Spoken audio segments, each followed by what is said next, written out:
고린도전서 1장 26절에서부터 31절까지입니다. 오늘 읽은 26절에 보면 이렇게 말합니다. 하나님의 부르심을 생각하라. 하나님의 부르심을 생각하라. 부르심이 뭡니까? 하나님이 나를 하나님의 자녀로 선택하여 주시고 그리고 하나님의 자녀로 삼아주신 부르심. 나를 성도로 부르실 뿐 아니라 교회의 일원으로 뿐만 아니라 이 세상 가운데 하나님이 보내시는 자로 나를 또한 부르신 그 부르심. 다시 말해서 나를 자녀되게 하시고 그리고 나를 쓰시는 하나님의 부르심을 생각하라. 우리는 하나님의 사람으로 큰 일을 한다고 하면 목회자가 되든지 아니면 선교사가 되는 것을 생각을 합니다. 그러나 하나님의 부르심을 받았다고 하면서도 주님이 주시는 귀한 인생을, 나는 목사도 아니고 선교사도 아닌데 그러고 하루하루를 자기 인생을 그냥 갉아먹고 사는 인생, 그런 인생을 사는 사람이 적지 않습니다. 그러나 하나님의 부르심이 무엇인지를 알고 내가 하는 작은 일이지만 그러나 결코 작지 아니한 큰 그릇과 같은 인생, 의미가 있는 인생을 사는 사람도 있습니다. 축구화를 이제 기성화를 사면 축구 선수들이 그 축구화를 자기 발에 맞추는 리모델링을 합니다. 그 축구화를 발에 맞춰서 수리를 하는 김철이라는 분이 있어요. 제가 신문에 난 기사를 유심히 읽어봤는데 그가 일하는 곳이 2평입니다. 어른들 서너 명 누우면 될 만한 작은 그런 공간이에요. 거기서 50여 년 이상 축구화를 각 사람의 발에 맞춰주는 일을 했는데 유명한 축구 선수들이 거기를 다녀갔습니다. 차범근, 김병지, 안정환, 박지성, 그 외에도 많은 선수들이 그의 손에 의해서 축구 선수의 축구화를 고쳐서 선수 생활을 했습니다. 그 좁은 장소에서 축구화를 그렇게 이제까지 고쳐올 수 있었던 것은 그가 신발을 팔아먹는 상인이 아니라 신발을 각 사람에게 맞춰주는 장인으로서 살았기 때문입니다. 기자가 물어봤습니다. 그 정도 기술이면, 이렇게 오랜 세월이면 회사는 하나 차렸겠는데 어떻게 이렇게 살아오셨습니까? 그는 이렇게 말했습니다. 내가 돈 벌려고 했으면 공장을 차렸지. 저도 이 얘기를 생각하면서 제 사무실에 제가 앉아서 일하는 곳이 제 책상 중심으로 약 0.5평도 안 됩니다. 거기 앉아서 끊임없이 성경을 묵상하고 끊임없이 글을 쓰고 또 내가 해야 될 일들을 끊임없이 거기서 수십 년 동안 해왔습니다. 그래서 내가 이룬 일이 뭔가, 이런 생각을 저 스스로도 해봤어요. 우리가 하나님의 부르심을 받고 산다는 것, 그것은 어디 명함을 받아가지고 내가 이렇게 거창한 일을 하고 다닌다고 그렇게 떠버릴 만한 그런 일을 의미하는 것이 아니라는 것입니다. 하나님은 각 사람이 쓰임에 맞도록 불러서 하나님 나름대로 나에게 합당하게 하나님이 쓰시는 겁니다. 누가 잘나고 못나고의 관계가 아닙니다. 하나님의 부르심이 내게 있었다는 것이고, 오늘 내가 부르심의 의미를 알고 내가 하루하루를 사는 것, 그 하루를 사는 것이 내 스스로가 충만한 것. 야, 오늘도 정말 잘 살았다. 오늘 정말 빵빵하게 살았다. 내 스스로가 충만하고 내 스스로가 기쁘고, 그리고 하나님 앞에 쓰여졌음에 감사하고 산다면 그 사람은 성공한 사람입니다. 그 사람은 잘 사는 사람입니다.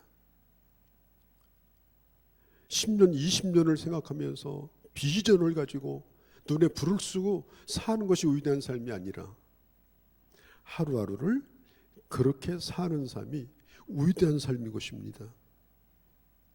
우리가 오래도록 하나님 앞에 쓰임을 받다 보면 우리가 착각하는 수가 있어요. 그것이 뭐냐면 내가 대단한 사람이어서 부름받은 것이 아닌가, 이런 착각을 하게 돼요.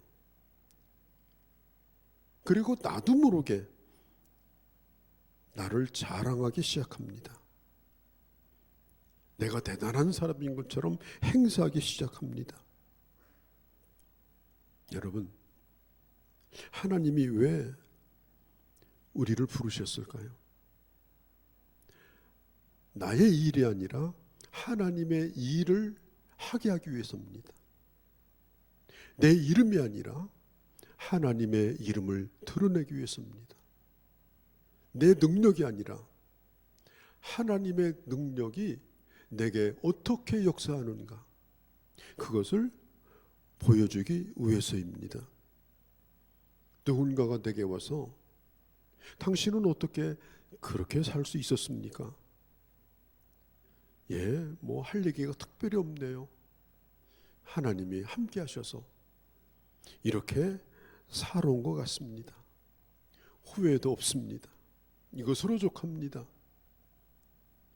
그걸 통해서 하나님이 영광을 받으시는 거예요. 사도 바울이 2차 전도 여행 중에 마게도니아 지방의 저 남쪽의 고린도에서 교회를 세웠습니다. 그게 바로 고린도 교회예요. 교회라고 하는 것은 하나님의 사람을 의미합니다. 하나님의 사람이 교회요, 교회가 하나님의 사람이에요.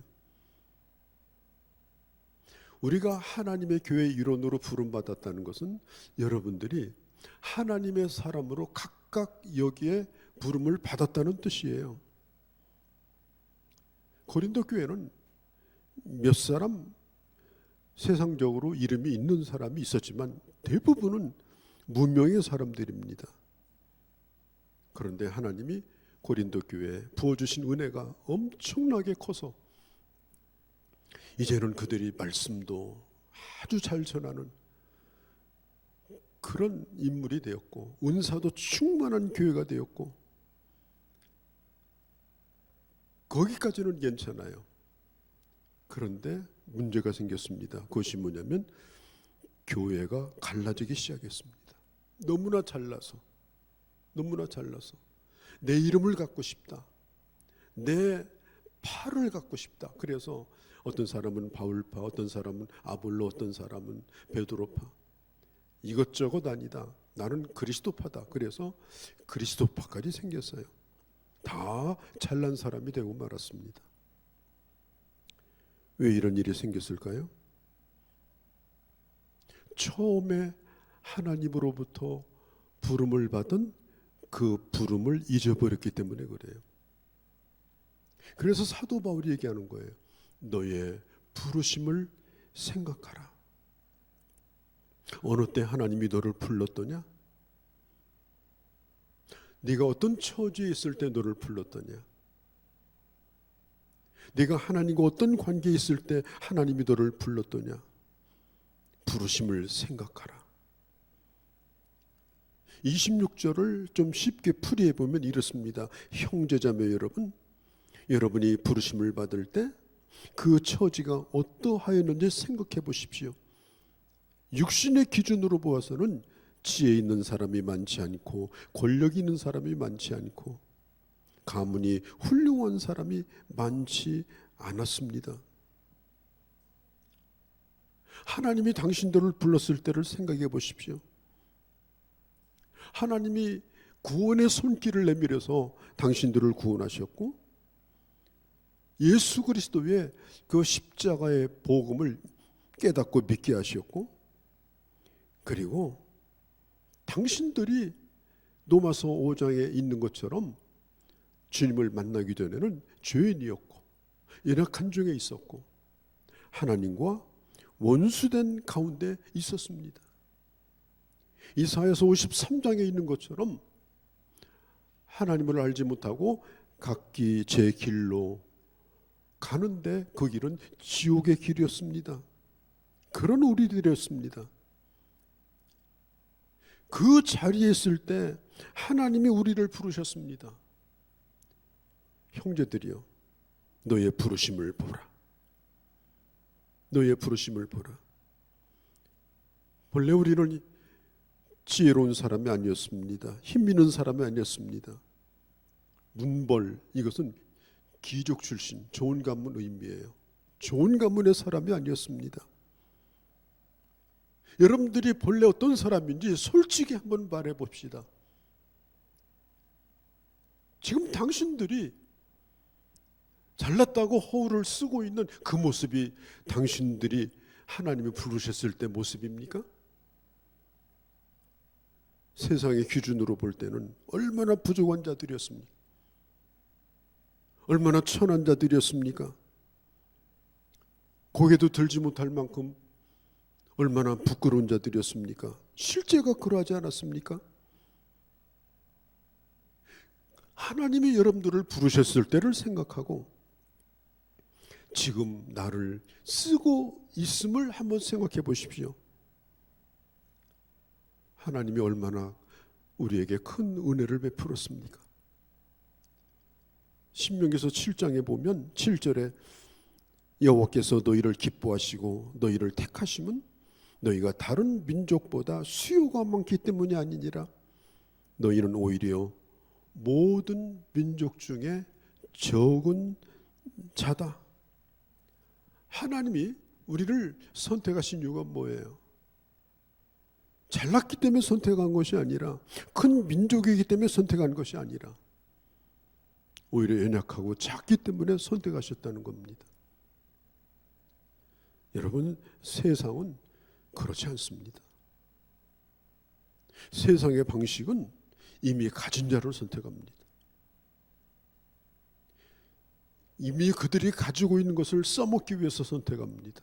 학벌 좋은 사람, 머리 좋은 사람, 경력 있는 사람, 능력 있는 사람, 갖다만 넣어도 자기 역할 잘 할 수 있는 사람, 가르치겠다고 하는 학교에서도 애초부터 좋은 학생들을 뽑으려고 합니다. 인재들을 뽑아서 더 잘 가르쳐서 더 뛰어난 사람을 만들려고 학생을 뽑을 때도 아무나 뽑지 않습니다. 우리는 뭘 선택할 때 그냥 선택하지 않아요. 구멍가게에서 과자 봉지 하나 사는데도요, 아무거나 안 삽니다. 이게 유효기간 지났는지 그람수는 맞는 건지 이게 성분이 제대로 된 건지 천천히 이리 오르고 저리 올라서 가져옵니다. 여러분, 하나님이 여러분들을 선택할 때 그렇게 선택하셨습니까? 하나님의 방식은 전혀 달라요. 하나님의 아들, 그 하나님의 아들을 이 세상에 보내시는데 중요한 역할을 해야 되는 어머니, 그리고 아버지, 그 요셉과 마리아를 하나님이 선택하실 때 기준이 뭐였을까요? 저 갈릴리 땅, 예수님 당시는 갈릴리 땅은 땅도 아니었습니다. 그냥 이방 갈릴리 지역이었어요. 쳐주지도 않는 땅입니다. 거기다가 그 조그만 동네에 이름 없는 목수, 그리고 그 목수와 결혼하기에 딱 맞은 평범하게 그지없는 마리아라고 하는 여자,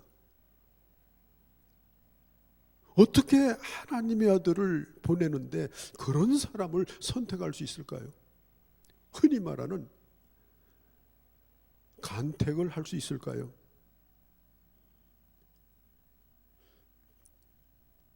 예수님께서 이 땅을 떠나시면서 자기의 모든 일을 맡길 자들로 제자들을 선택했습니다.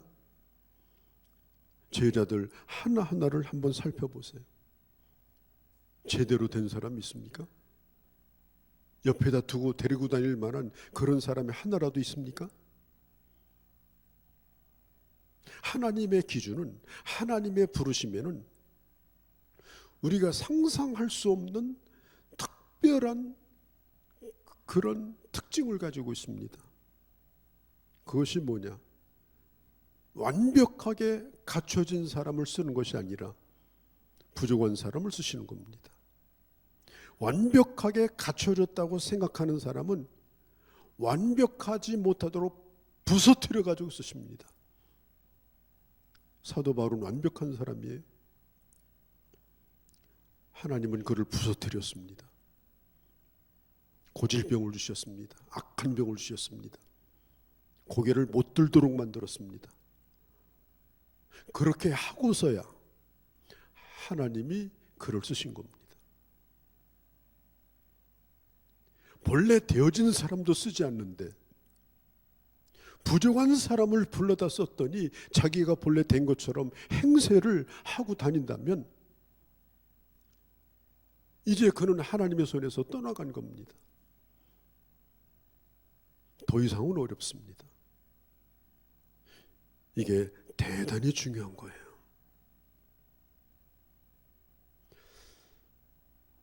유럽에 가면 예수님의 제자들을 이렇게 교회 앞에다가 동상으로 만들어 놓은 교회들이 있습니다. 아예 바티칸에 가면 그 성당, 어마어마한 성당 이름이 베드로 성당입니다. 지금도 1년에 수천만의 사람들이 거기 가서 그 얼굴을 쳐다보며 그를 존경합니다. 그가 원래 그런 사람이었습니까? 한때 몇십 년 유명하고 잘난 사람이 얼마나 많아요. 그러나 하나님은 지극히 부족하고 연약한 자를 선택하셔서 그를 하나님의 사람으로 삼으시고 수천 년이 지난 지금에도 그를 우러러 바라보게 하시고 그를 존경하게 만드시는 분이 우리 하나님이신 거예요. 여러분, 1000번 만번 우리가 가슴에 손을 얹고 다짐하고 또 다짐해야 됩니다. 하나님의 부르심의 때가 언제였던가? 하나님이 내 잘난 거 덕보려고 하나님이 나를 부르셨던가? 심지어 우리가 하나님의 일을 하면서 우리 교회 내 덕 많이 보고 있지, 잘난 나 때문에 여러 가지 덕 보고 있지, 여러분 그게 내가 할 수 있는 생각입니까? 성경에 보면은 육체를 따라 그랬습니다. 육체를 따라. 이 말은 보면 세상의 기준으로 보면 그런 뜻이에요. 본래 고린도 교회는 세상의 기준으로 보면 내놓을 것이 없는 교회였습니다. 지혜 있는 자가 많지 아니하고 지적인 사람들이 많지 않았습니다. 배울 수 있는 기회를 제대로 갖지 못한 사람들이 교회의 대부분이었습니다. 능한 자가 많지 아니하고, 이것은 권세 있는 힘 있는 사람을 의미합니다. 관직으로 말하면 그것이요, 기업으로 말하면 대기업 고위층, 고위층 그런 사람들이 별로 없었다는 뜻입니다. 문벌 좋은 자가, 이 말은 귀족들, 신분이 좋은 사람이 많지 않았습니다. 그때 당시는 신분 세탁을 하려고 하면 나라에 큰 공을 세우든지 돈을 주든지 그러는데 누가 그렇게 할 수 있는 사람이 있겠습니까? 그래서 귀족 되기가 쉬운 곳이 아니었어요. 그러니까 이 고린도 교회는 세상적으로 볼 때는 하나님께서 잘나고 똑똑하고 괜찮은 사람을 불러 쓰신 것이 아니라는 거예요. 제가 이 동네에 온 지가 오래됐습니다. 와보니까 몇 개 교회가 있었습니다. 그리고 그 교회 중에 어떤 사람들이 저에게 와서 입에 침이 마르도록 하는 자랑이 뭐였냐? 우리 교회 의사가 몇 명 나온다. 그 교회 다니는 사람에게, 여러 사람에게 제가 그 얘기를 들었습니다. 우리 교회 학교 교수가 몇 명 나온다. 여러분, 그게 교회 자랑입니까? 의사도 가고 교수도 다 갔습니다. 세월이 또 많이 지나갔습니다. 자랑할 걸 자랑하셔야죠. 그것은 교회가 자랑할 게 아닙니다. 우리도 또한 마찬가지입니다. 27절 28절에 보면은 그러나 하나님은 세상에 미련한 것들을 택하사 지혜 있는 자들을 부끄럽게 하시려고 세상에 약한 것들을 택하사 강한 것들을 부끄럽게 하시며 하나님께서 천한 것들과 멸시받는 것들과 없는 것들을 택하사 있는 것들을 패하시려 하나니, 이 패하시려 하나니, 이 말은 뭐냐? 있는 데서 있는 걸 만들어내는 것이 아니고 있던 것을 완전히 없는 걸로 하고 새롭게 만든다는 뜻이에요. 새로운 창조를 의미합니다. 우리는 내가 가지고 있지 못한 것, 내가 부족한 것, 내가 연약한 것 때문에 낙심할 필요가 없어요. 하나님은 그것까지도 패하기를 원하셔요. 그리고 하나님은 우리를 붙드셔서, 우리를 재창조하셔서, 하나님이 저 사람을 저렇게 하셨다, 하나님이 저 사람을 통해 일하신다, 오로지 하나님만 자랑할 수밖에 없도록 하나님은 내 모든 것을 폐하시고, 그리고 나를 제로로 돌리시고, 그리고 100% 하나님으로 사는 사람으로, 하나님의 나라가 내게 임했음을 드러내는 사람으로, 하나님의 영광을 나타내는 사람으로 하나님께서는 나를 그렇게 쓰시기를 원하는 거예요. 우리가 자랑스럽다면 하나님이 나를 쓰시는 게 자랑스럽습니다. 내가 내놓을 것이 있다면 나 같은 자를 하나님이 이렇게 존귀하게 대접해 주시고 사용하시는 것에 대해서 그것만 자랑할 것입니다. 우리는 주의 부르심을 생각하면서 우리가 마음에 품어야 될 것이 뭐냐? 첫 번째는 하나님을 의지하고 사는 겁니다.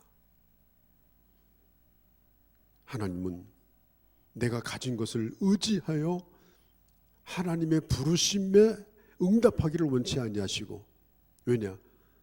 돈 있는 사람은 돈 의지하고, 권력 있는 사람은 권력 의지하고, 지식 있는 사람은 지식을 의지합니다. 똑똑한 사람은 틈만 있으면 자기 머리 씁니다. 하나님은 오로지 하나님만 의지하여 누가 보더라도 저 사람 참 인간적으로는 내놓을 게 하나도 없는데 참 하나님이 쓰시는구나, 하나님이 나도 쓰시겠구나, 저런 사람도 쓰는데 나도 사용하시겠구나, 하나님이 일하시는 것을 나를 통해서 보여주시는 거. 하나님이 못 쓰실 사람은 없구나. 세상의 찌꺼기 같은 사람도 하나님이 부르시면 사용하시는구나. 그렇게 나 스스로도 인정을 하고 다른 사람도 그렇게 인정할 수밖에 없는 그런 하나님의 사람으로 살라고 하나님께서 연약한 우리들을 불러주신 겁니다. 참 사람은 이상해요. 조금이라도 내놓을 게 있으면요, 그걸 입에 담지를 못해요. 그냥 뱉어놓아야 돼요. 얼마나 자랑하고 싶어 하는지. 여러분, 내 마음이 낮아지고 온전히 하나님을 의지할 때 하나님의 능력이 내게 나타납니다. 나는 질그릇이지만 보배와 같은 예수 그리스도가 나와 함께 하시고, 그리고 나를 나다게 하심을 내가 인정할 때 하나님에게 쓰임받는 그런 그릇으로 사용될 수 있는 겁니다.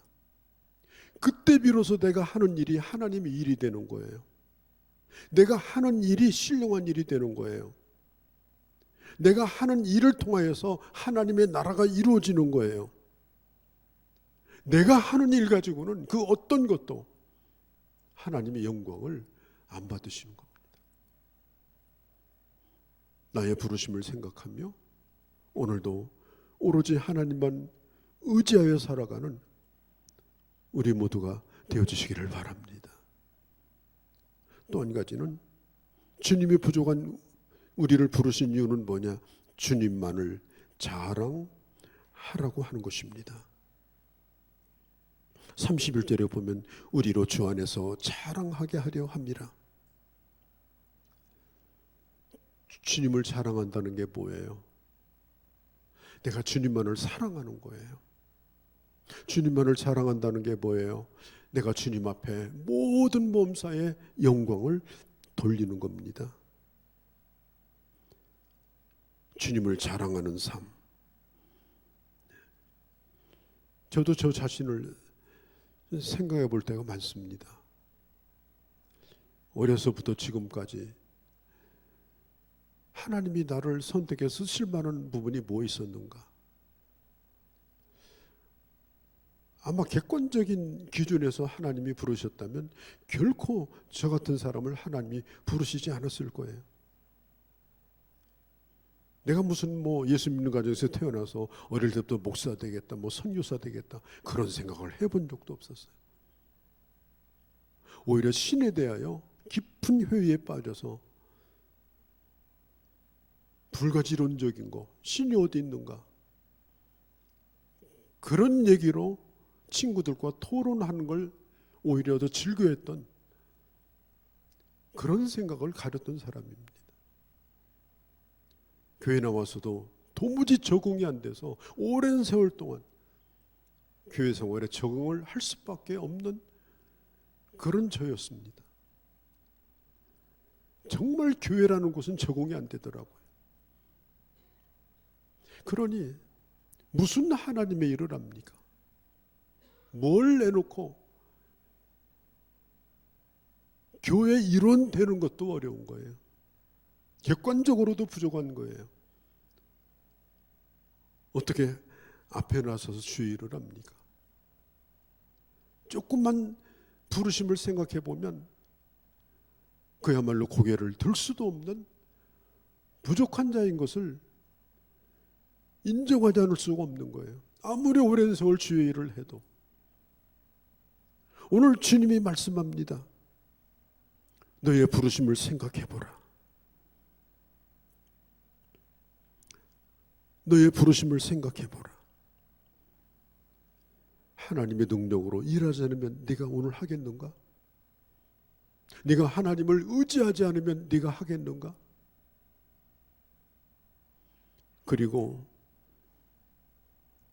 너를 부르신 것이 너에게로부터 나온 줄 알고 너를 자랑한다면 얼마나 하나님이 기가 막히겠는가? 저는 80년대 후반서부터 90년대 초에 한 달에 한 번은 서울에 늘 올라갔습니다. 어려울 때지만 그 당시 옥하는 목사님 제자훈련을 할 때 그 훈련 때문에 여러 해를 올라갔습니다. 그리고 정말 존경했습니다. 그때 그 목사님이 그 교회를 세운 지가 얼마 안 됐을 때고 한국교회 제자훈련 바람이 불기 시작할 때였습니다.